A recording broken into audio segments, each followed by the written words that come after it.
Hello, my friends. Before we begin, remember to like, comment, and subscribe. I'd always been drawn to trains. There was something comforting about their rhythm, the gentle swaying, the click of wheels on tracks. I never imagined that a routine trip from Chicago to New Orleans would become the most terrifying night of my life. I boarded the last train of the night. The station was practically deserted, save for a man with a leather briefcase who gave me a curt nod. The train itself looked antique, more like something out of a 1920s postcard. I found my seat in the middle car. There were only a handful of other passengers, a woman asleep, and an old man who stared straight ahead like he'd been carved from stone. As soon as we started moving, the unease began. I felt a sharp pressure in my chest. The lights overhead weren't steady. They flickered, struggling to stay on. Then I saw a shadow on my laptop screen. It moved independently, sliding along the window like a living thing. I looked at the old man across the aisle. He didn't blink. He didn't even seem to breathe. I could swear his eyes reflected something dark behind the glass. About an hour in, the train slowed abruptly, a harsh, screeching deceleration. The conductor's voice never came over the speaker, just silence stretching thick like smoke. Then I heard it, a low, grinding sound, not the wheels, but metal dragging across metal, echoing through the empty corridors. I stood up and walked toward the next car. In the connecting door, I saw that same shadow again. It moved against the grain of the hallway, sliding backward as if someone or something was moving in reverse. Then I heard it, a whisper, soft but distinct. "You shouldn't be here." I stumbled back to my seat. The old man across the aisle was now staring straight at me. His eyes weren't reflecting the lights. They were pitch black, like holes in the middle of his face.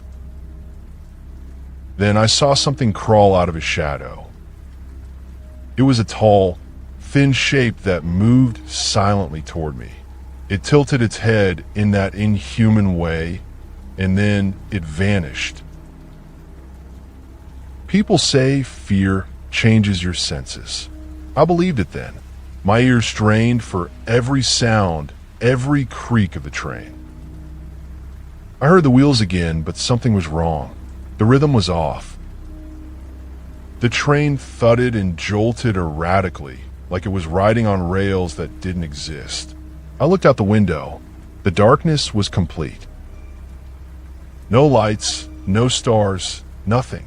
Only a tunnel of black that seemed to stretch endlessly.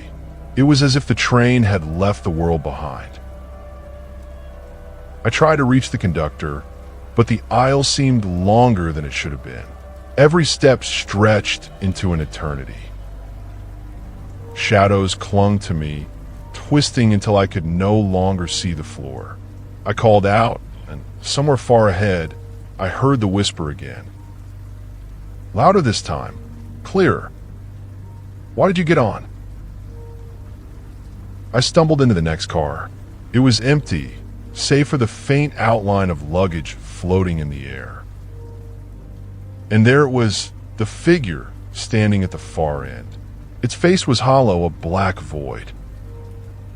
Its hands were impossibly long, dragging along the walls, leaving black streaks in their wake. I backed up, tripping over a seat. The figure didn't move toward me. It didn't need to. The shadows themselves responded, curling around me like smoke. Hours passed, or maybe minutes. Time had no meaning.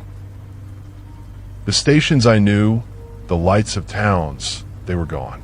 All that existed was the train, the shadows, and the endless black outside. And the whispering, always whispering, pressing into my mind. At some point, exhaustion overtook terror, and I collapsed into my seat. I dreamed of the black-eyed man and the hollow face. When I woke, a dim, gray light filtered through the windows. The train had slowed again. Ahead, I could see lights of a small station I didn't recognize. I stepped off the train. The platform was deserted. Not a single soul in sight. The train sat there, silent and empty, but I couldn't find any staff. No one to ask. I ran until the town faded behind me, replaced by roads I didn't know. Weeks later, I called Amtrak. They had no record of the train I had taken. No passenger logs, no departures. When I explained the route, the person on the phone paused. "Sir," they said, "no train runs that line at night anymore. It was decommissioned decades ago." I don't know what I experienced that night, but I know it was real. Even now, months later, I feel that same unease. Sometimes when the lights flicker, I swear I can hear it again. The distant click of wheels on tracks. A soft whisper. "You shouldn't have boarded." And I know, somehow, if I ever hear it in full again, I won't survive the ride.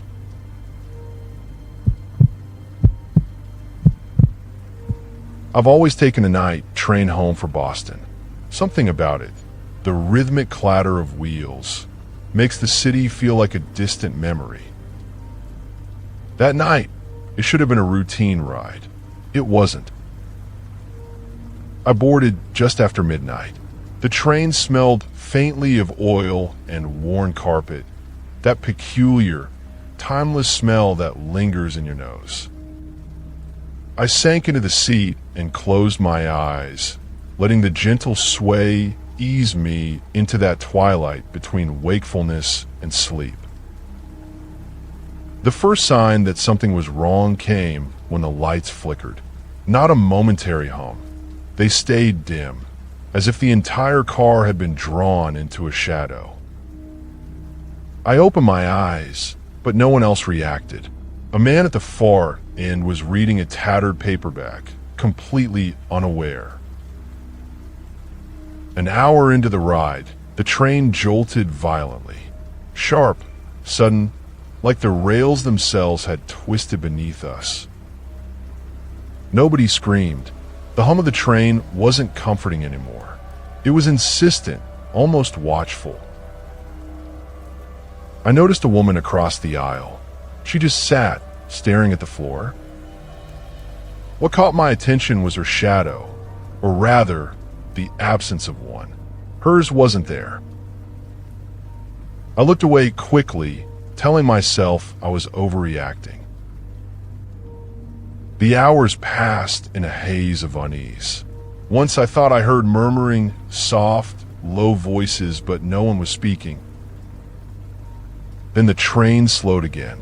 I peered out the window. The world outside was black. No trees, no towns, nothing but endless darkness. A creeping cold wrapped around my legs. Something moved in the corner of my eye. I turned quickly. The woman across the aisle was gone. Her seat was empty, but the floor beneath was darkened, as if shadow had pooled there.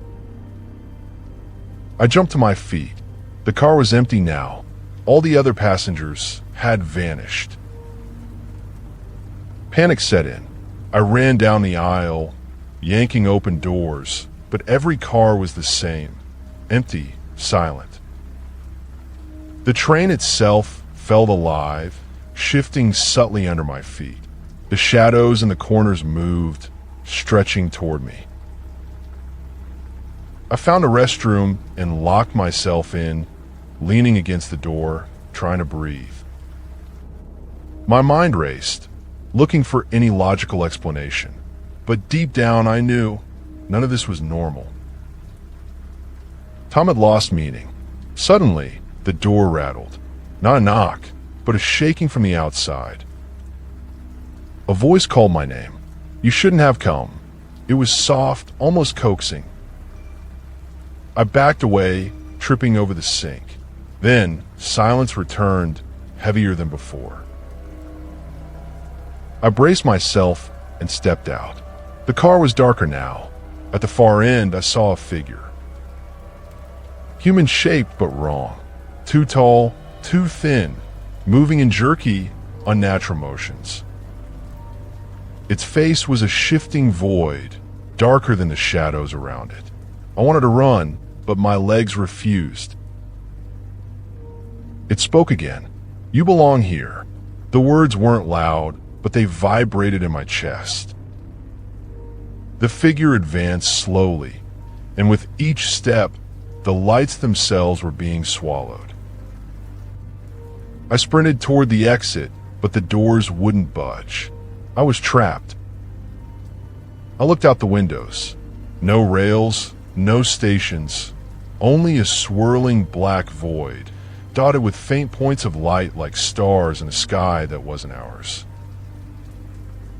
I realized the train wasn't on Earth anymore. It was traveling somewhere else, somewhere old, vast, and hungry. The figure stopped just a few feet from me. I expected it to consume me, but instead, it extended a hand and touched my forehead. And then, I remembered. I remembered every night train I had boarded alone, every shadow in the corner of my eye. The train had always been a conduit. Not all lines run on maps. Some of us are meant to ride for reasons we'll never understand. Some of us are meant to see. The darkness receded. The figure withdrew. The train jolted gently, approaching a station bathed in ordinary morning light. I stepped off the train, shaking. Outside, life carried on, a commuter with a coffee cup, a mother with a child. Nothing unusual. I turned to look at the car behind me. Empty, quiet, normal. But I knew better. I knew where the tracks had taken me. I don't ride the night train anymore. I don't travel alone. But sometimes in the dead of night, I hear it, the faint rhythm of wheels on tracks, carrying the whispers of that endless darkness. And I know that one day, if I'm not careful, it will call my name again. But that day hasn't come yet.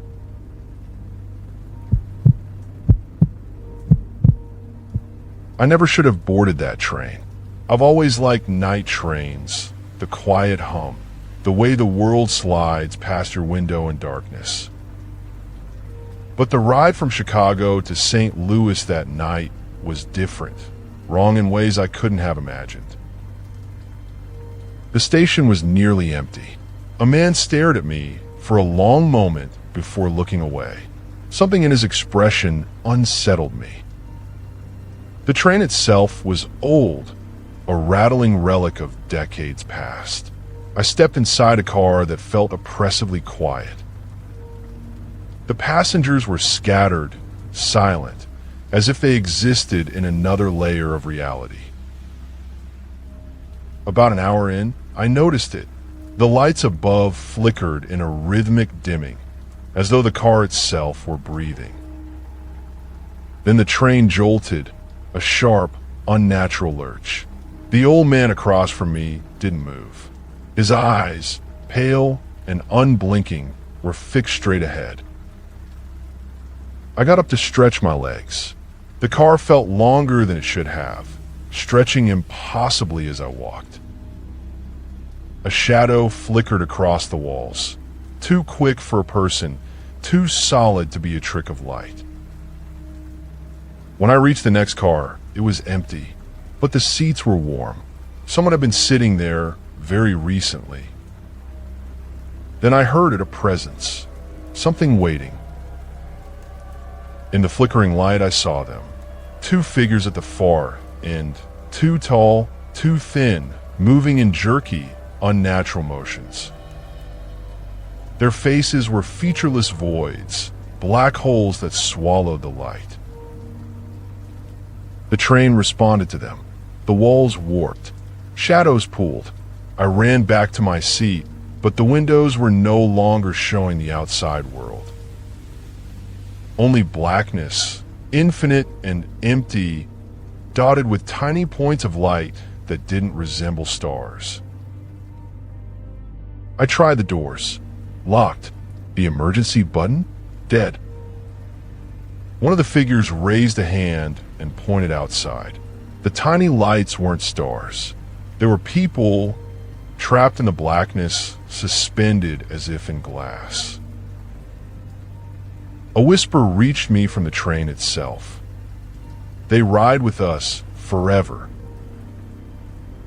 I staggered, realizing with dawning horror that this train didn't travel on tracks. It traveled between worlds, between realities, collecting those who boarded alone at night. And I somehow impossibly had been noticed. The train jolted again, and for the first time, I understood. I wasn't going to get off at St. Louis. I wasn't going to get off anywhere. I was part of the ride now. The figures didn't advance. They didn't need to. The train itself would ensure I stayed, would ensure I never left. I sat down again, paralyzed by the inevitability of it. The hum of the train became a voice, insistent and soothing, coaxing me to accept. Resistance was pointless. Every night train I had taken alone had been a test. I had passed the first part by being aware, but awareness didn't save you. As the hours passed, or was it days, I began to understand my place. I was a witness to the millions of others who had disappeared into the void behind the black windows. I could see their fear, their attempts to escape, and now so would I. But then, something I hadn't expected happened. The train slowed to a halt in a strange liminal space. The black void outside shimmered, and for a moment I saw something familiar, a city skyline, hazy and distant. The figures remained still, and then I understood their intention. I had a choice. I could stay, join the ride, and become one with the train forever. Or I could leave, step off into that distant, familiar world and never speak of what I had seen. I could return to my life, changed, haunted, carrying a truth that no one would believe. I made my choice. I opened the door and stepped off. The floor beneath my feet was solid, real. The lights of the city glimmered in the distance. I breathed in the night air, and I felt relief at first. But then I realized the train hadn't left me entirely. The whispers were still there, just beyond hearing, in the corner of my mind. I could still feel the hum beneath my skin. I returned home, resumed my life, but I never took another night train. I tell this story now because someone should know. Because maybe someone else will board that train and understand the warning I carry. Every so often, in the quiet of night, I swear I can hear it again. The soft, inexorable clatter of wheels, carrying a train that travels somewhere else entirely. And I know, without doubt, it's still waiting for its next passenger. I survived. I shouldn't have, and I'll never be the same.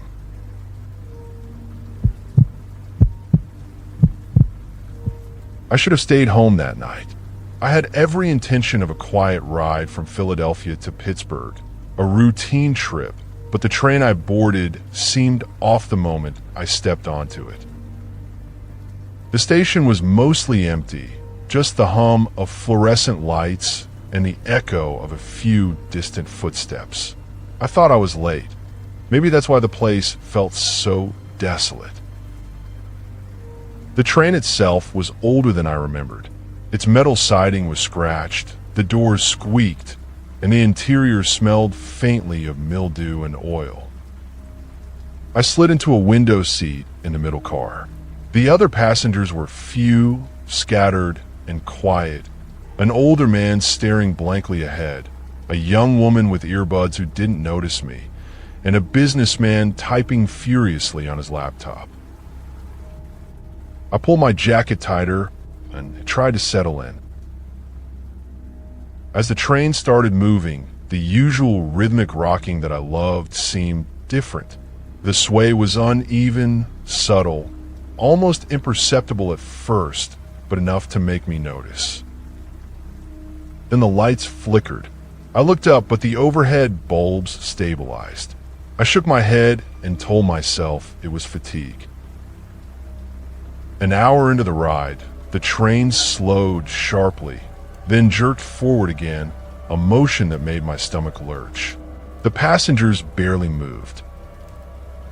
I realized then that no one was speaking, laughing, or even murmuring.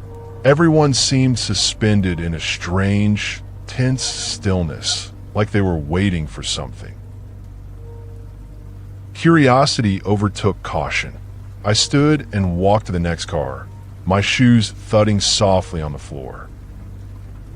The car was completely empty. No passengers, no luggage, no signs that anyone had ever been there. I reached for the door to the next car and froze. It was cold, impossibly cold, like touching ice through a layer of metal. I yanked it open anyway. The next car was dim, the lights flickering more violently than before.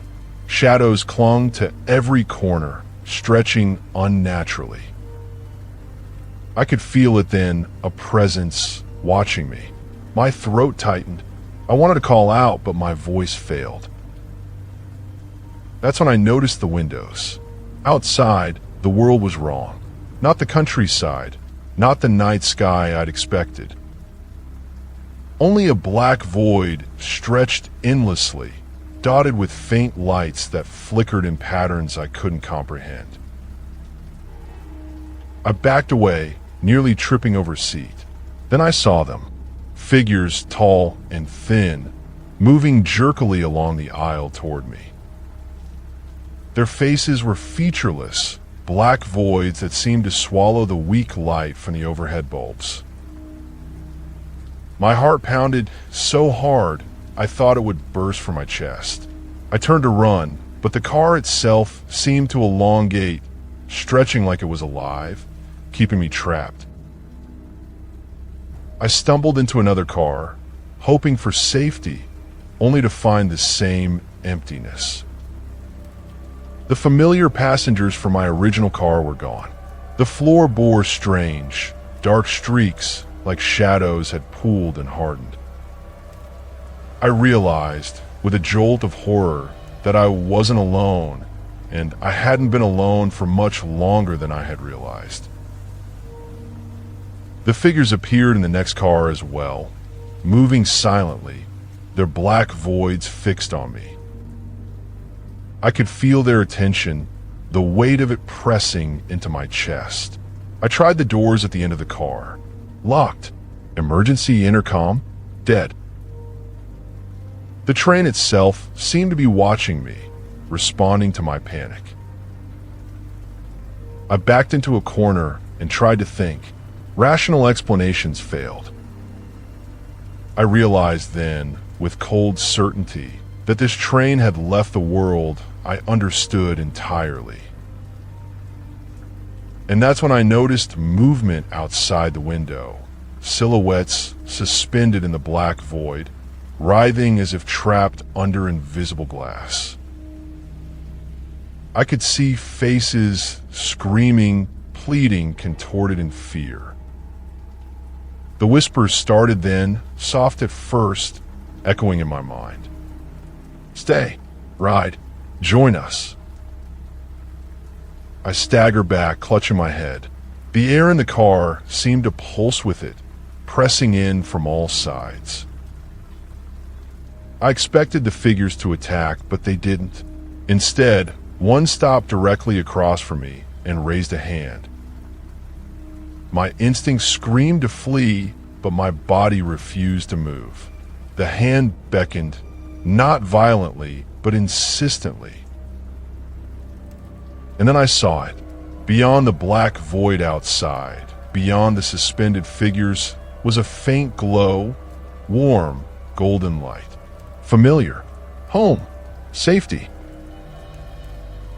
The figure's hand extended again. I understood. I could leave, but only if I let go. If I didn't fight, if I accepted their rules, I could step through and return to my world. But if I hesitated, I would remain a permanent passenger, trapped, added to the endless procession of shadows suspended outside. I swallowed my fear and stepped forward. The figure didn't stop me. The air shifted, pulling me toward the window, then toward a door that hadn't been there moments ago. I opened it and stepped through. The world snapped into focus. I was standing on the platform at a small Pennsylvania station I recognized, sunlight filtering through the trees. The train that had terrified me, empty, silent, impossible, was gone. No one was around to witness it. I was alone. I walked to my car in the station parking lot, still trembling. I knew that the train could be anywhere at any time. That it waited for the right passenger, the one alone enough, tired enough, unaware enough. I drive past train stations now, avoid the night trains. But sometimes when the shadows in my apartment stretch a little too long, I hear it, the faint hum, the rhythm of wheels, the whispers of the ride. I narrowly survived. I didn't die on that train, but a part of me never really returned. And I know, deep down, that one day, someone else will take that seat. The train waits for them. And for me, sometimes I swear I can hear calling my name.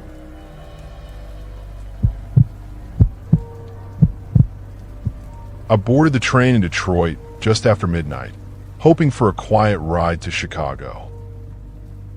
Night trains always gave me a strange comfort. The rhythmic clack of the wheels, the sway of the cars, the solitude of traveling while everyone else slept. Pause 1.5s, but this train wasn't normal. I didn't notice it at first. The station was nearly empty. Just a few people waiting, shadows stretching long under the fluorescent lights. One man gave me a strange, lingering look as I passed. Something about his stare set me on edge, but I ignored it. I'd been traveling late at night for years. Nerves weren't unusual. The train itself was old, rattling and creaking as I stepped into the car. Its interior smelled faintly of oil and damp carpet, like an abandoned warehouse. I found my seat, a window seat near the middle, and settled in. The few passengers scattered around were silent, oddly still. An elderly woman stared at the floor, a young man stared out the window, and a man with a briefcase sat completely motionless, typing nothing into his laptop. Their lack of reaction was unsettling, but I shrugged it off. Once we left the station, the familiar rhythm of the rails started to calm me, but only briefly. About an hour in, the lights flickered, not the occasional hum of old bulbs, but a pulse like the car itself was breathing. I glanced at the other passengers. Their faces were blank, vacant, as if they weren't really there. I tried to focus on my phone to distract myself, but the screen dimmed despite being fully charged. I felt a strange pressure in my chest, a weight that made it hard to breathe. Then the train jolted sharply, far more violently than been any normal track switch. The elderly woman's head jerked, but she didn't react otherwise. The others didn't flinch. I stood up to stretch and walked toward the next car, needing to see if someone else could explain the oddness. The aisle stretched further than it should have, as if the car itself had elongated. Shadows clung to the walls, dark and thick. I froze. Something moved at the far end of the car, tall, thin, and jerky in its motion. Its face was a black void, featureless, but somehow it looked directly at me. I turned to run, but the car behind me had vanished. The door I had just come through now led only to a wall of darkness. I stumbled back, my heart hammering, and realized the train was no longer moving through normal countryside. Outside the window, the world was black and endless, dotted with small points of flickering light, like distant fires, but distorted, unnatural. The figures didn't approach. They didn't need to. The air seemed to shift with their presence, pressing against me, making my chest feel like it was being squeezed. I tried to calm myself, tried to reason. It must be an optical illusion, fatigue, something explainable. But then I heard it, a whisper just in the corner of my mind. "You belong here." I stumbled into another car, hoping for someone, anyone, to give me a normal anchor. Empty, not a trace of the passengers I had seen before. The floor had strange dark streaks, as if shadows had been dragged along it. I realized with horror that I wasn't alone, and that whatever was on this train didn't think of me as separate. I tried every door, every emergency exit, locked, dead. The train had become a self-contained prison. The figures appeared again, standing at the end of the car, their featureless faces fixed on me. The pressure intensified, as if the car itself was responding to them, to my panic. Panic gave way to clarity. The train wasn't bound by normal tracks. It wasn't just a train, it was a conduit, a machine that traveled somewhere else entirely. It collected those who rode alone at night, those who looked too closely, those who noticed. I had been noticed. The figures did something unexpected. One extended a hand, pointing toward the window. I looked and saw it. Beyond the black void were faint glimpses of a world I recognized. Lights, buildings, streets, life. There was a way back, but only if I took it, if I trusted them. I swallowed my fear and stepped toward the door at the end of the car. The air shifted, tugging at me, pulling me toward it. I stepped through, and the world snapped into focus. I was standing on the platform of a small suburban station outside Chicago, early morning sun filtering through the trees. The train behind me was gone. No evidence it had ever been there. I walked home, still shaking, still hearing the hum in my chest, the whispers just beyond hearing. I survived, yes, but changed. I know the train waits for its next passengers that will appear anywhere, anytime, to anyone traveling alone at night. And I know that one day, if I'm not careful, it will call for me again. But there was one difference this time. I understood it. I had seen its purpose. And I knew, somehow, that I had cheated it, not by fleeing, but by recognizing it.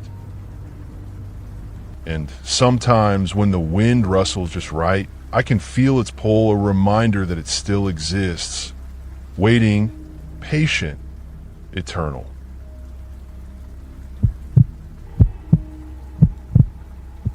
I got on the train in St. Louis just after midnight. The station was nearly empty, the kind of quiet that makes your own breathing feel loud.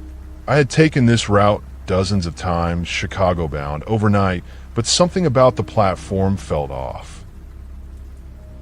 The lights were dimmer than usual, and the few passengers waiting gave me strange looks, like they were expecting something. One man's stare lingered too long, and when I caught his eye, he simply smiled. Not a friendly smile, but one that made my skin crawl. I shrugged it off and boarded. The car was old, older than I remembered, with peeling linoleum floors and the faint scent of oil and dust. I chose a window seat in the middle and settled in. A few people were scattered around, all silent. An elderly woman stared at her lap. A man typed away on a laptop, and a teenager with earbuds stared blankly out the window. I tried to ignore them, pulled out my notebook, and began sketching, hoping the familiar motion of writing would calm me. The train started moving with the usual gentle lurch, but then the lights flickered, not the brief flutter of old bulbs, but a pulse that seemed to echo through the car, like the train itself was breathing. I glanced at the other passengers. They didn't notice. Their faces were blank, distant, and their eyes held something I couldn't identify, something dark. I tried to focus on my sketching, but a sense of unease crept in. The shadows along the walls were thicker than they should have been, pooling in corners where no light should reach. The train jolted sharply, more violently than any track switch could account for. My stomach flipped, and my hands gripped the edge of the seat. The elderly woman's head jerked, but she didn't react otherwise. The others didn't flinch at all. I stood, needing to stretch, to reassure myself that everything was normal. As I walked down the aisle, the car seemed longer than I remembered, stretching almost impossibly. Shadows shifted unnaturally at the edges of my vision, and I thought I saw movement. Figures at the far end, tall and thin, walking jerkily. Their faces were featureless voids, absorbing light, and yet I could feel their gaze on me. My heart raced. I turned to run back to my seat, but the door to the previous car had vanished. It was just a wall where the doorway should have been. Panic rose. I ran to the next car, hoping for something familiar. Empty. Completely empty. No passengers, no luggage, no trace anyone had ever been there. The floor had dark streaks along it, almost like shadows had been dragged and left to congeal. The lights flickered again, and the air felt thicker, pressing in on me, making it hard to breathe. I noticed the windows. Outside, it wasn't countryside or cityscape. It was black, endless, absolute black, dotted with faint lights that moved erratically, like distant fires, but not quite. Something in me recognized them, or thought I did. I wanted to look away, but curiosity rooted me to the spot. Then I saw the figures again. They didn't walk toward me. They glided, their movement jerky, almost mechanical. I realized their presence was connected to the train itself. The lights dimmed as they moved closer, shadows pooling around them like spilled ink. My mind screamed at me to leave, to run, but there was nowhere to go. Every exit I tried was blocked. A whisper brushed against my consciousness. Not audible, not spoken, but inside my head. You were meant to ride. I stumbled backward, hitting a seat. The air around me thickened, and I felt weightless yet pressed down, suspended. I understood then that this wasn't a normal train. It was a vessel, collecting people who traveled alone, observing, learning, choosing its passengers carefully, and it had chosen me. I sank to the floor, realizing that fear alone wouldn't save me. If I stayed, I would join the others, those shadowed figures in the black void outside the window, trapped forever, never leaving. I looked at the figures, trying to read any hint of mercy, and then one did something I didn't expect. It pointed to a window, beyond the blackness, beyond the flickering lights. I squinted, and for a fleeting moment, I saw something familiar, a stretch of highway lit by street lamps, the distant glow of a city skyline. The suggestion was clear. I could leave. I forced myself to rise, to take the first step toward the window. The air shifted as though the train were testing me, pulling at me, urging me to stop. I hesitated for a moment, then stepped through. The world snapped into focus. I was standing on a deserted platform at a small station outside Chicago. Morning sunlight filtered through the trees, and for the first time I could breathe without feeling the oppressive weight on my chest. The train was gone, no trace of its existence. I walked to my car, still shaking.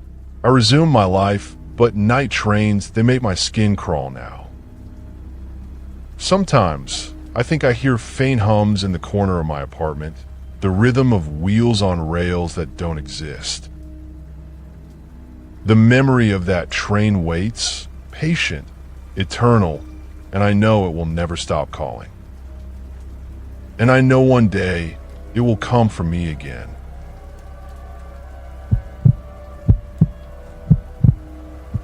I got on the train in Cincinnati at exactly 11:45 p.m., hoping for a quick ride to Indianapolis.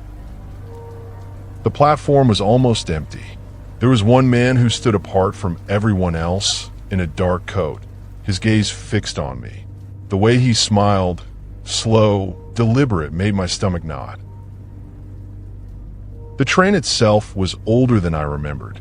Its doors squeaked, and the seats smelled of damp carpet and oil. I chose a window seat. A few passengers were scattered around. An elderly man, a young woman, and a businessman. They were all eerily still, as if frozen in their own worlds.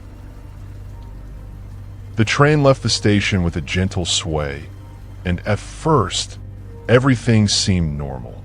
But then the lights flickered, briefly dimming in an uneven rhythm, like the car itself was breathing. I glanced at the passengers. None of them reacted. Their faces were blank, and for a moment, I thought I saw their eyes darken, like shadows pooling inside them. The train lurched suddenly, far beyond the usual shift when wheels hit a switch. I grabbed the edge of the table to steady myself. The elderly man didn't flinch. The woman didn't stir. Only I felt the panic rising, deep and cold, as if the air itself had thickened around me. I stood up, needing to find someone, anyone to talk to. I walked down the aisle. The car seemed to stretch unnaturally, the end moving farther away the closer I approached. Shadows clung to the walls, thick and shifting. At the far end, I saw it, a figure tall and thin, moving in jerky, unnatural motions. Its face was featureless, a black void, yet I felt its gaze burn into me. I turned to run back to my seat, but the doors I had passed through were gone. Only a wall remained. My stomach dropped. I was trapped. I stumbled forward into the next car. Empty. Completely empty. The floor had strange dark streaks, like shadows had been dragged along it. Outside the windows, the world was gone, replaced by an endless black void dotted with faint, flickering lights that shifted as if alive. The figure appeared again, gliding silently down the aisle. My mind screamed at me to run, but there was nowhere to go. Every door I tried was locked or led only to another empty car. The shadows thickened around me, pooling like liquid. I realized that I wasn't just being watched, I was being herded. Then the whispers began, not from anyone I could see, but inside my head. You were meant to ride. You belong here. My knees buckled, and I stumbled to the floor. I had heard of trains like this, old myths of phantom night, trains that collected passengers for reasons unknown. I had never believed them. Now I knew they were true. The figure stopped several feet away. It raised a hand, pointing toward the nearest window. I looked, and for the first time, I saw something familiar. A stretch of highway lit by street lamps, a distant city skyline glowing in soft morning light. My heart leapt. It was way back. I rose, trembling, and walked toward the window.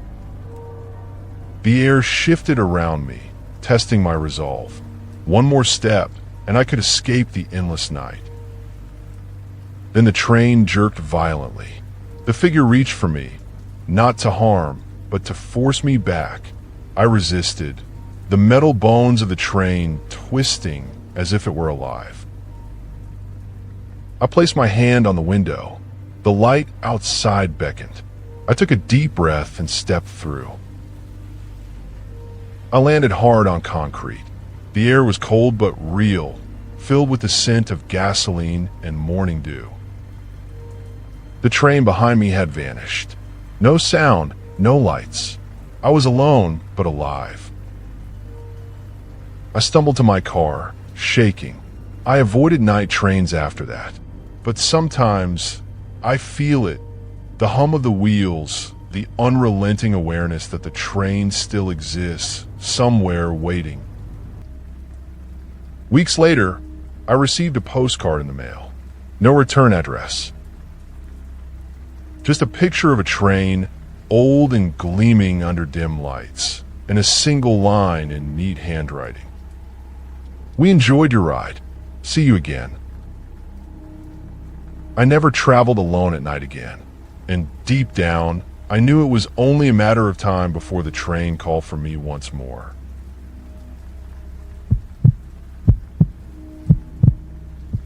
I had taken this train countless times before, the late-night ride from New York to Philadelphia, the empty cars, the rhythmic hum of the rails lulling me to a near sleep.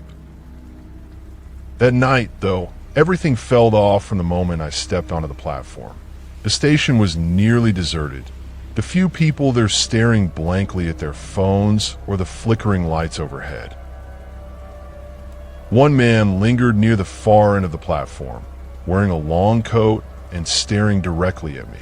When our eyes met, he smiled, but it wasn't a smile meant for comfort. It was the kind of smile that makes your skin crawl. I boarded anyway, telling myself I was just being paranoid. The train car smelled of old metal and damp upholstery. I slid into my usual window seat and watched as the other passengers settled around me. An elderly woman knitting silently, a businessman absorbed in a laptop, and a young woman staring blankly at the window, her headphones dangling from her ears. They didn't look at me. They didn't talk. They barely moved. The train pulled out of the station with its familiar sway. But after a few minutes, the lights flickered, not the usual hum of an old system, but a deliberate pulse, like the car itself was alive. I looked at the other passengers. Their faces were vacant, almost hollow. I rubbed my eyes, but nothing changed. About an hour into the ride, the train jolted violently. My stomach flipped. It wasn't the usual bump at a track switch. This was deliberate, almost as if the train itself had shifted off its rails for a moment. The elderly woman didn't flinch. The young woman didn't move at all. Only the businessman's hands hesitated above the keyboard, frozen mid-type. I stood up to stretch, my legs shaking. As I walked toward the next car, I noticed something impossible. The aisle seemed to stretch farther than it should, elongating as I approached the end. Shadows gathered at the edges, thick and viscous, pooling unnaturally. At the far end, a figure appeared, tall, impossibly thin, moving in jerky mechanical motions. Its face was a featureless black void, yet I felt it watching me. I tried to turn and retreat, but the door I had passed through moments ago was gone, replaced by a smooth wall. My heart pounded. I was trapped. I stumbled into the next car. Empty. The seats were intact, but the floor bore strange dark streaks, as if shadows had been smeared and hardened. I glanced at the windows. Outside, the familiar countryside was gone. Blackness stretched endlessly, dotted with tiny flickering lights that pulsed in patterns too strange for stars. The figure appeared again, gliding toward me without sound. My mind screamed at me to flee, but every exit I tried was blocked. The air around me thickened, pressing down like a physical weight. And then the whispers started, not spoken, but inside my head. You belong here. You were meant to ride. I sank to the floor, shaking, realizing the train wasn't a train at all. It was a vessel, collecting passengers, choosing them carefully. It had chosen me. I understood then why the figures didn't attack. It didn't need to. The train itself would keep me trapped, suspended between this black void and a world I could no longer reach. One of the figures stopped a few feet from me, its arm extended, pointing to the nearest window. I looked and saw it, a faint glow like distant city lights, but strangely warm, almost inviting. For the first time, I felt a thread of hope. I could leave. There was a way back. I forced myself to rise, trembling, and move toward the window. The air resisted, tugged at me, testing my resolve. One more step. I could step through and escape. My mind screamed that this was my only chance. I did. I landed hard on concrete, gasping. Morning sunlight bathed a suburban station in soft light. The air smelled like dew and gasoline, and for the first time in hours I could breathe freely. The train, my nightmare, was gone. No cars, no passengers, nothing. I had returned to the world I knew. I walked to my car, still trembling. I drove home, trying to tell myself it had been a dream. But I knew the truth. I had seen it. Weeks later, I found a ticket in my mailbox. No return address, no explanation. Just a folded piece of paper with my name and a route. New York to Philadelphia, midnight departure. I never rode another night train. I never traveled alone at night. And yet, sometimes when shadows stretch too long across my apartment, I swear I hear it. The faint hum of wheels, the rhythm of rails that shouldn't exist. The train waits, patient, eternal, and I know, without doubt, that one day it will call for me again.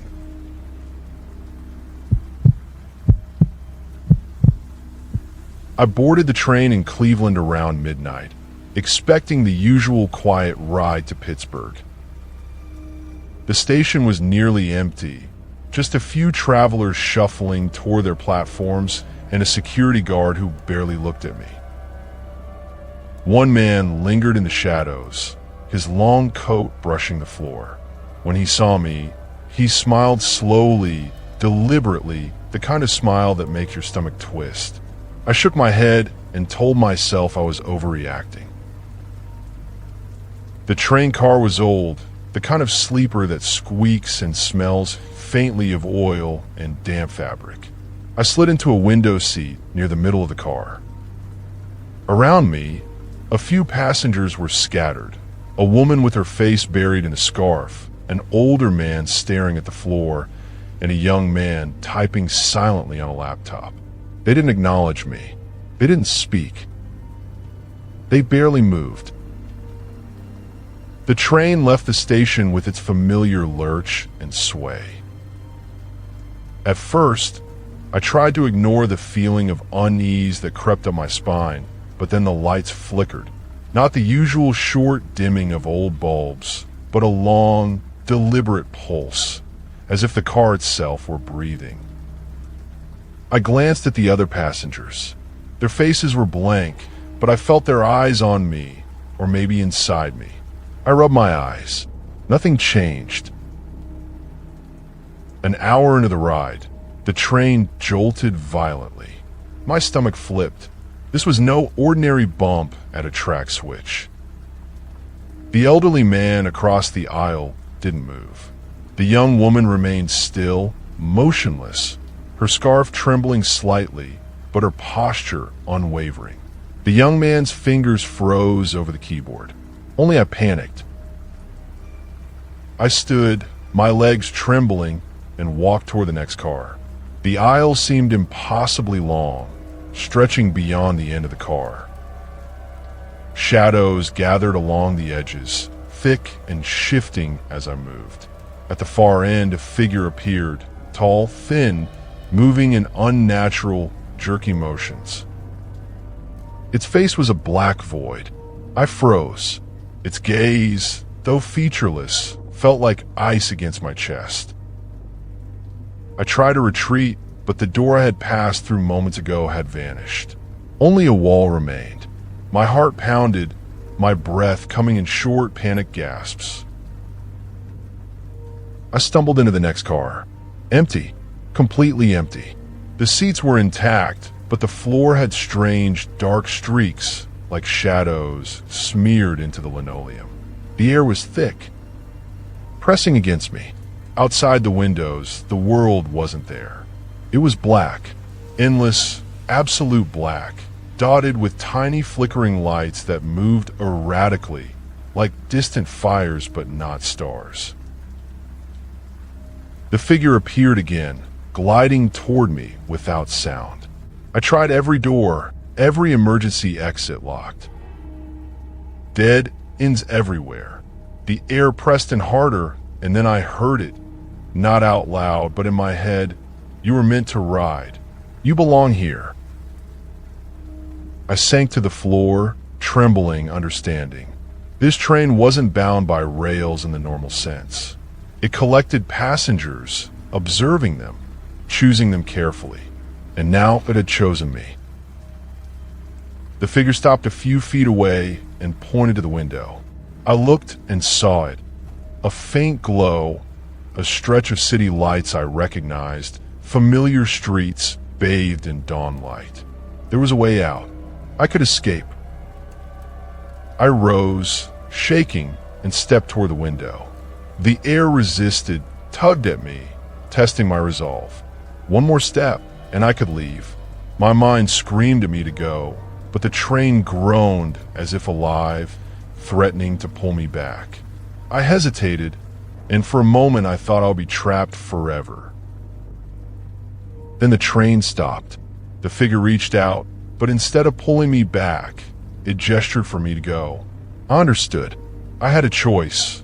Step through the window and return to the world I knew, or stay and risk becoming part of the endless, black void outside.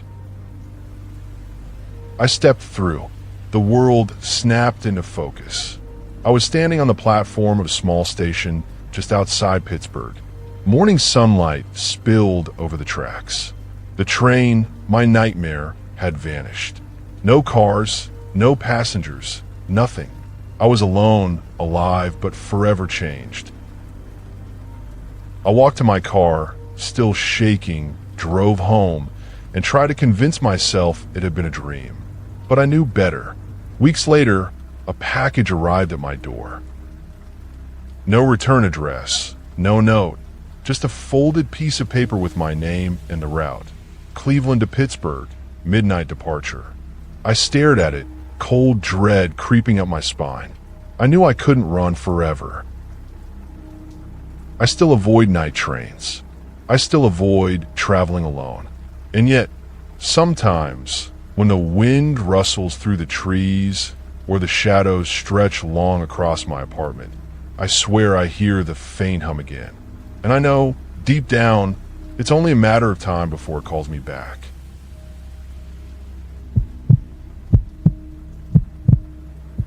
I boarded the train in Denver just past midnight. It was the last leg of a trip I'd made countless times, the overnight ride to Kansas City, but the station was quieter than usual. The usual murmur of travelers and the distant squeal of luggage wheels were replaced by an unsettling silence. Only a few people lingered on the platform. One man, tall, in a long dark coat, seemed to be waiting for me. When our eyes met, he smiled slowly, deliberately, not welcomingly, not kindly, just there. I forced myself to look away and stepped onto the train. The interior smelled of old carpet and metal, a familiar scent, but tonight it carried a faint undertone of decay. I slid into a window seat in the middle of the car. The other passengers were scattered. A man typing silently on a laptop, a woman staring blankly at the floor, and an elderly man whose gaze seemed to look through the window beyond the tracks. None of them acknowledged me. None of them even blinked. The train moved with the usual sway, and I tried to calm myself to focus on the notebook I had brought. But something was off. The lights flickered, long, deliberate pulses, and the shadows around the seats stretched, twisting unnaturally. I told myself I was imagining things, but my chest tightened, and a cold knot of fear began to form. About an hour into the ride, the train shuddered violently. My stomach lurched. It wasn't a normal bump or track switch. It was deliberate, almost alive. I gripped the edge of the table in front of me. The other passengers didn't react. Only their eyes seemed to darken, absorbing light, becoming deep voids that seemed to watch me, weigh me, study me. I stood to stretch, needing to see something, someone. I walked down the aisle, but it stretched farther than it should have. The far end of the car seemed impossibly distant. Shadows clung to the walls, moving in ways no light should allow. And then I saw it, a figure impossibly thin, moving jerkily, its face a black void. I froze. The gaze of that empty face settled on me, and I felt the weight of it pressing into my chest. I tried to retreat. The door I had passed through was gone, replaced by a wall. My pulse raced. I was trapped. I stumbled into the next car. Empty. Completely empty. The seats were intact, but the floor had long, dark streaks like shadows dragged and left behind. Outside the windows, the familiar countryside was gone. Only darkness stretched endlessly, dotted with tiny flickering lights, alien and erratic. I couldn't tell if they were stars, distant fires, or something else entirely. The figure appeared again, gliding silently toward me. My mind screamed at me to run, but every exit I tried was blocked. The air thickened around me, pressing down, and then I heard the whisper, not audible, inside my head. "You belong here. You were meant to ride." I sank to the floor, trembling. The train wasn't a train. It was a conduit, a collector, a machine that transported people between something beyond understanding. I've been chosen. The realization made my skin crawl. Then the figure did something unexpected. It stopped a few feet from me, raised its hand, and pointed toward the window. I looked and saw it, a faint glow, distant city lights, streets I recognized, a way back. I forced myself to rise, trembling. Step by step, I approached the window. The air tugged at me, testing my resolve. One more step. I jumped. I landed hard on concrete.